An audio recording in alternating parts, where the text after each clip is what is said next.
अर्ज करन लगे चंद सी अरफियां फिलहाल जी मैंने याद ने सैंपल ही वेखना ना। अर्ज किया जी के अल्फ अल्लाह दे नाम थी शुरू करिए दे खालक मालक जो जिमी आसमान दे ते विच पत्थरी पालदा कीड़ियां नू पालनहार जो कुल जहान दाए। सारे अंबिया चों उच्ची शान वाला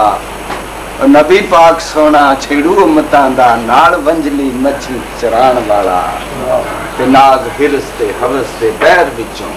आवाज आ रही ना जी सारा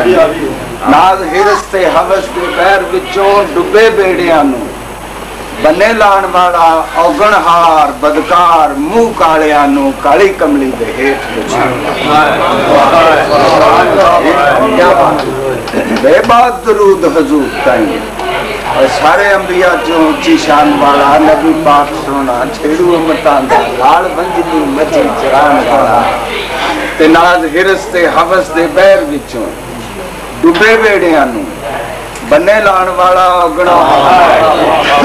कोई अखी आ जावे सही मदारियां जरा चुरल कर मिट्टी ला रुपया ठका ले सारी जिंदगी बाकी रखो कोई गुर नहीं मुकना पे फर्क पहचान बाबा जी खड़े रहे जगत अपना भी करना ये फर्क पहचान सियान करना केड़ा सदा फर्क पहचान सियान वाला और जदों अपनी आप सियान की पता लग गया रब रहीम वाले जत सच रखन लज पत रखन जति सती लजपाल वाले मुखियार दा सत नाल लग दे बूए ढोलन दे पिंडी को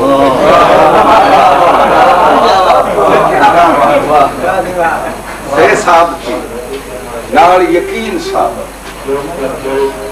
साबित कदम रादे कदे डोलदे नहीं दुख दर्द मुसीबत सहन आशिक इंतजार बारे कदे खोलदे नाल रमज़ नाल आज नाल चाहे नाल चाहे राजा साहब दा उर्सवे अनिया सेदियां जड़ियां सरकार जाने महफिल बैठे खिलते ने अखा नाल अखा नाच लगदियां ने दिला नाल सोदे हो वो विचला याद आ गया कि नून नफा नहीं इश्क दे बड़ी अंदर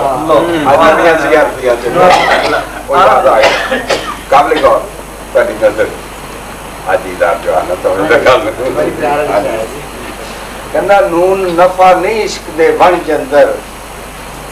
ते चले बड़े नुकसान व्यापारियां ने बाबा जी